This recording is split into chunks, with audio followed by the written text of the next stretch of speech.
All right, so it is 12:31. I'm gonna get started. Oh, please, you don't need to be sorry. Are you kidding with me? Are you joking with me? So every Friday, we're gonna have a 12:30 live chat here on Instagram, and we're gonna have a different topic every time. Last week, we discussed why it might be important for you or anybody to begin a yoga practice and or continue a yoga practice. So hopefully if you didn't see that live, you saw the recording of it. I just had a brief flush of cold air come in, so I want to make sure I'm not too chilly in here. And this week we're going to talk about how to put you first. So again, if you don't catch the whole thing, you can catch the replay later on. 10 things that I thought of, ways that we should think about in order to put ourselves first. So I guess the first thing to think about is, what does that mean for you? And please feel free to chime in. I'm going to try and pick a new charity every time that we do this. So if you ever want to donate to the charity that I have listed there, you can do that too. What does it mean for you to put you first?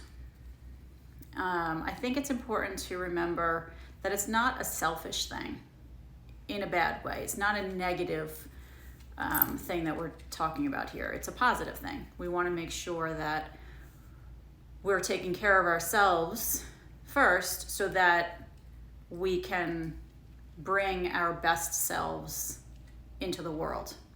And to those people around us, okay? So 10 things that I came up with, and here's Maisie. Maisie's gonna help me. If you have anything that you can come up with that I have not mentioned, please feel free to chime in so that we can hear your thoughts on it, okay? So number 1, the word no, saying no. That's a full sentence. So when we're asked to do things, when something doesn't work in our schedule and it's not putting us first, or perhaps it's taking away from something that we have scheduled in for ourselves, right? We can say no without even an explanation. The word no is a full sentence. We're allowed to say it. We're allowed to use it.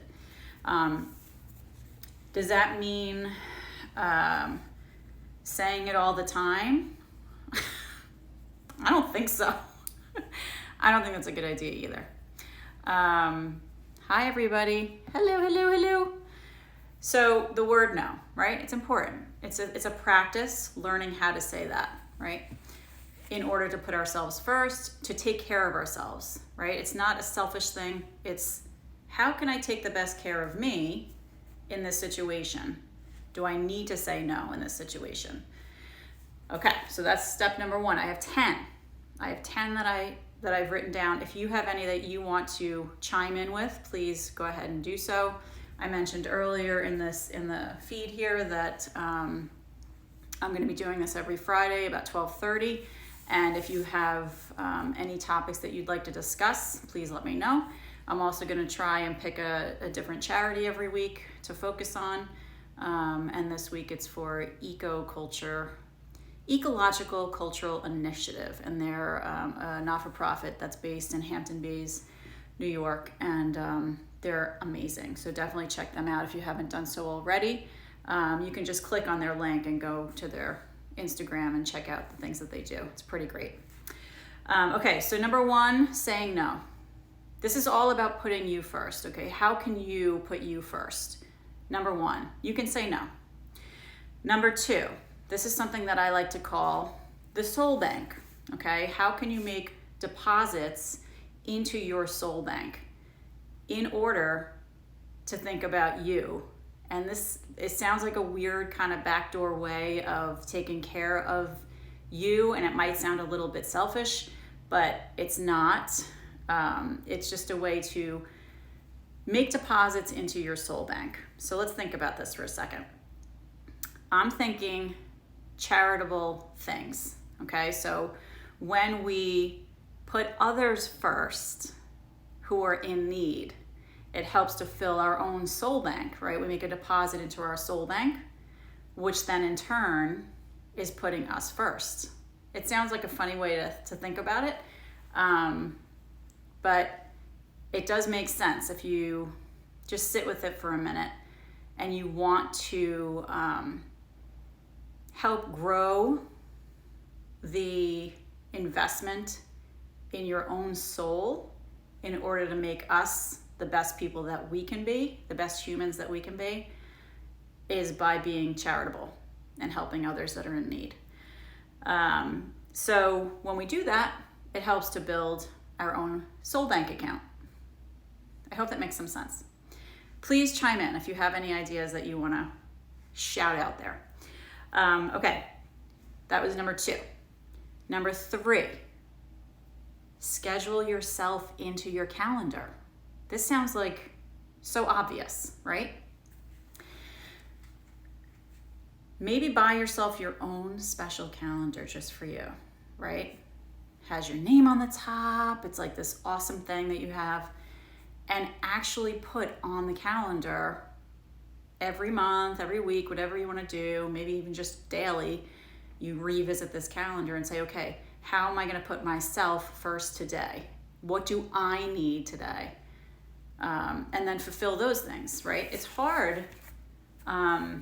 It's hard if you're a caretaker, if you're a caregiver and a caretaker, but also it's very difficult if you're a parent. So I totally get that, especially if you have young children. It's not easy. It's not easy to do because things always come up at the last minute, right? So that schedule that you create for yourself, putting yourself on the schedule first, might not always work out. But it might be something that you can fall back on, which is nice too, right?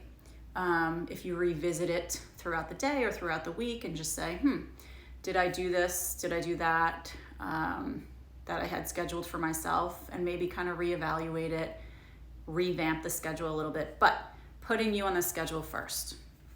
Okay, so that's number 3. We're gonna go over 10. And like I said, if you have anything that you wanna chime in, please do. Okay, number 4. I talk with my hands a lot, I've realized this about myself. Oh boy, this is a big one. You ready? Take a minute. Leave the comfort zone. We all have our comfort zones, right? For me, it makes me think about, personally, it makes me think about, like being cozy in your house, for example, at nighttime, and you don't really want to do anything else or go anywhere, right? And people ask you to come out or do something, right? But you really don't want to. You really don't want to. Because you're cozy, you're in your comfort zone. And I'm just using this as an example of sort of an analogy. So where is your comfort zone? What is your comfort zone? What are you not comfortable doing or saying or being like? And can you allow yourself to just step out of that? 1 time, 2 times, however many times, and see what that feels like, Let yourself be uncomfortable sometimes in order to grow, right? It's like when I think about going away for the first time to college or, things like that, or doing something brand new in your life, getting married, leaving the nest, maybe as you're aging, different things are happening and you're kind of forced into leaving your comfort zone in a lot of those ways. Perhaps something happens where you need to get surgery or, right? All these things that we're kind of pushed out of our comfort zone. We don't seemingly have a choice. We don't feel like we have a choice, right? All those things help us to grow. But when it's left up to us to say, okay, I'm going to consciously leave my comfort zone now, we have a hard time with that. So number 4 on my list is consciously make that choice for you to leave your comfort zone once in a while. Doesn't have to be every day, doesn't have to be every minute. And this is something that I saw today, and I thought it was so timely for this chat that we're having here. And I'll put a link below to his Instagram, Hansel, who I know from Costa Rica. He posted today on his account, and it said, if you really want to do something, you'll find a way.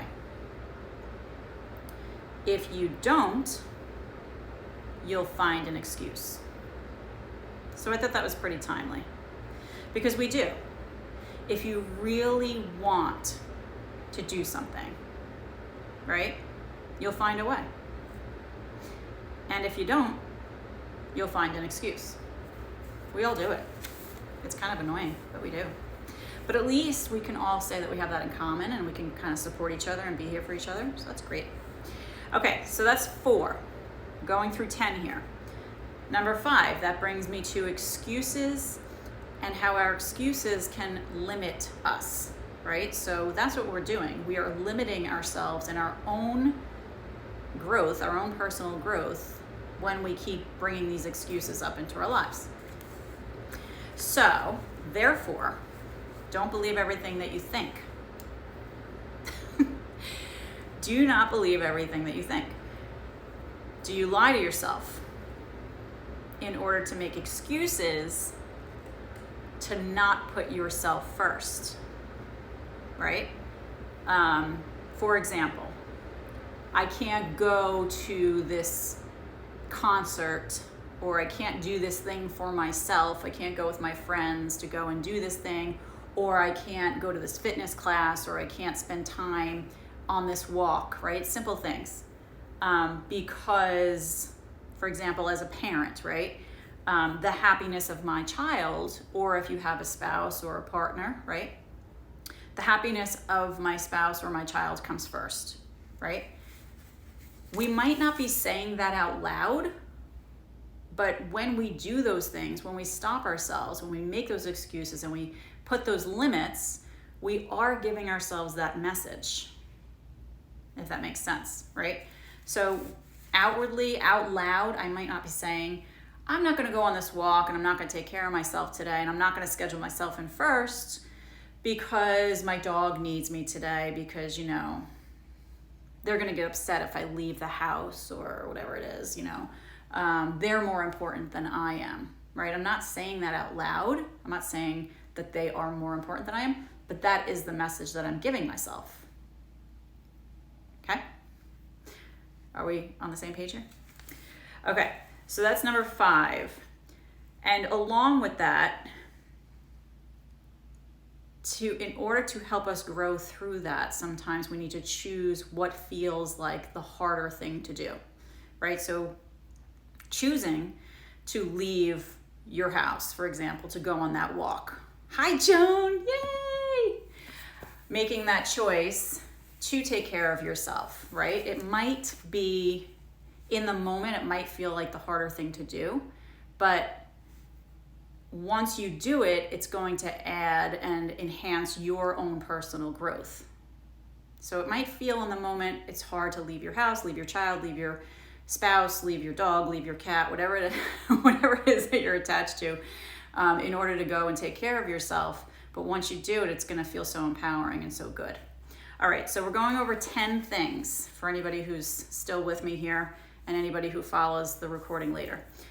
We're up to number 5. So number 6, how to put you first, okay? Let the energy be your guide. Has anybody ever tried this? It's pretty great. In other words, be peaceful and trust. Stop trying to control everything is what I'm trying to say here, okay? I know that's not you. It's not anybody listening, right? So really sit with it and feel what is the right thing to do. Not just for the world around me, but for me personally. What is the right thing to do here? So if we're going to use the same analogy, taking time to just go for a walk for ourselves, if you sit for a minute and say, What's the right thing to do? What feels like deep in my gut, what is the right thing to do here? So instead of always thinking that we know what the right thing to do is, right? Instead of relying on the thoughts that can be cloudy and perhaps swayed by things that are not positive, things that are not real, instead of going with that way of being, instead go with the feeling, right? So how do I feel about this? What does it feel like? What does the energy feel like around it? So relaxing, breathing, and feeling. Feel the energy. Okay, so that was number 6. Are you guys ready? We're on number 7 already. This is so exciting. Does anybody have any input? Give me a comment, whatever. Say something. Okay, so number 7. And by the way, if you enjoy these talks, we're going to come together at 12:30 every Friday. And it doesn't take too long. Last week, I think we did a half hour. And right now, it looks like we're leading up to that. Say yes to something new. Again, we're putting you first. Hi, Anna. Putting you first. So say yes to something new. Try something different. Putting you first, right? Some people feel that we only live once. Do you feel that way? This is definitely a mantra that people live by though, right? You only live once, right? So why not try something new? Why not go on that trip that you've thought of taking, that you've stopped yourself, you've made excuses for, limited yourself for whatever reason, right? Try something new. A new language, a new class. Okay, so a lot of this seems pretty obvious, but I've just condensed everything that a lot of people already know, but collectively putting it all together, making just a little list of 10 things. How to put you first. Okay, so number 8. Dun, dun, dun. Create a mantra. What's a mantra? A mantra is a saying, a positive affirmation, a positive saying that helps guide us in some way. And it can be very simple, it can be very complicated, it could be in another language, right? Something that works for you. So create a mantra that's going to help bring you back from distractions, excuses, and ways that are to avoid putting you first, okay? So I put it on my schedule to put me first. I have this plan. I'm about to go and do this thing that I've put on my schedule, right? Then the excuses come in, right? I start to limit myself. I make excuses, whatever it is, or maybe somebody's asking me to do something for them instead, right? Here's an example as a parent. I have plans to go and do something, and then one of my children needs a ride somewhere because they want to go out with their friends, right? So as a parent, it's really hard to say to your child, you want them to be happy. So it's hard as a parent to say, no, I made this plan for me and I need to honor that. And, if we do that as people to those people around us, they're going to learn how we want to be treated by how we treat ourselves. And it's not a selfish thing, but we're also teaching them, especially, to our children, how they should also maybe conduct their lives and how to put themselves first. Okay, love you too. Right? So we want to teach our children how to do this as well. It's a really important thing. All right, so that's that. So a mantra could be, quote, "It's my time," right? And that's something that you could repeat in your head over and over and over again. It's my time, right? I'm getting ready to go. I'm going to go to this fitness class. I'm going to go for this walk. I'm going to go on this trip wherever I'm going, right? It's my time. It's my time, right? Just repeating that. And if it's helpful, write it down and put it on the mirrors in your house, right? Whatever room you're going to go into, maybe there's a door that you always go and see a door. I don't know what I'm talking about. Maybe the kitchen, right? The refrigerator, right? Maybe it's inside the fridge on something. You have these little sticky notes that says this mantra, right? And you can have several different mantras, but anything that's going to remind you to put you first. Because guess what? You're important. You're important. And the more we can teach ourselves that, the more that we can do that for ourselves, the more that we're going to teach ourselves that we are important. Okay, so that's number 8, create your mantra. Number 9. Oh wait, back to number 8 real quick. If you're afraid, because this does happen, if you have a distraction that's pulling you away from this scheduled time that you've created for yourself to put you first, okay? If you're afraid that that distraction is too important, right, for you to stop putting you first, get a pen, get a piece of paper, write it down. Write it down. Because you know why? It's going to be there after you're done putting you first. And if it's really, really, really that important, then obviously it's going to have to go first, right? If God forbid something, an emergency, right? I don't want to say anything because I don't want to put anything out there. So obvious stuff, right? If there's an emergency and you can't always turn around and say, sorry, buddy, I scheduled this time in for myself. Can't help you out, You're on your own. You can't really do that. I mean, you can. Obviously, you can do that, but I wouldn't do that personally. Okay. So write it down if you feel like it's something that's going to distract you from putting you first. All right? So it'll be there when you come back. Number 9. You ready? We're going over 10 things how to put you first. Number 9. Practice being a human being, not a human doing. So how do we do that?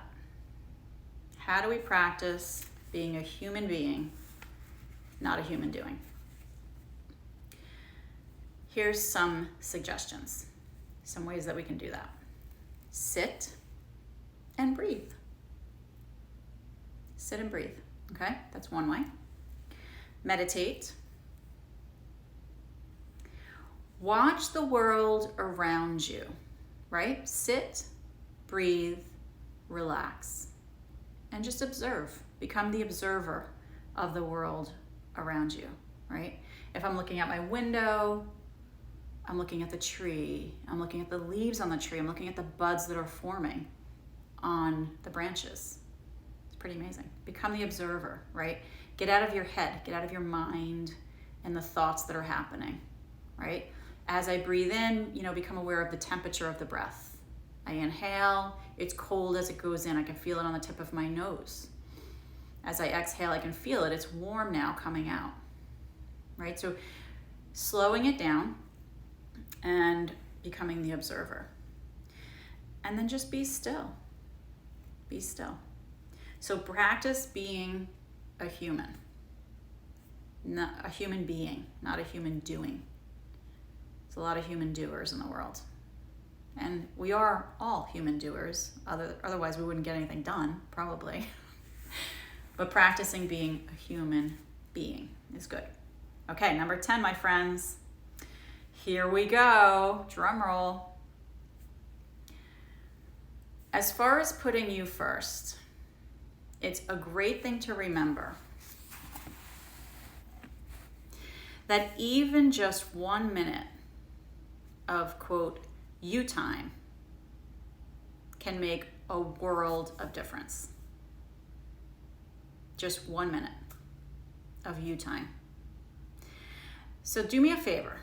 Give yourself 1 minute of you time today. Just one.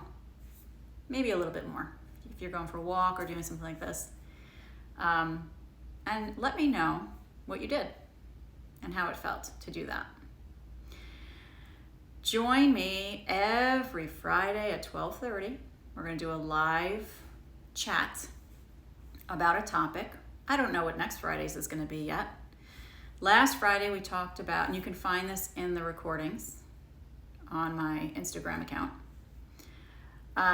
Last week we talked about how doing yoga, hi Grace, how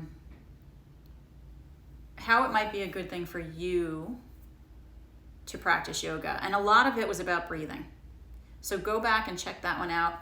The talks are about not even a half hour long. And then today we did how to put you first, which is not easy to do, especially when you're a caregiver, when you're an empath, right? When you're always feeling for others. It's hard to put ourselves first. But we went over 10 different things, 10 different tips on how to do that. And I hope it helped in some way. And if it sparked any other thoughts, please leave a comment below. I would love to hear from you. And I'll see you next Friday. Thanks for being here.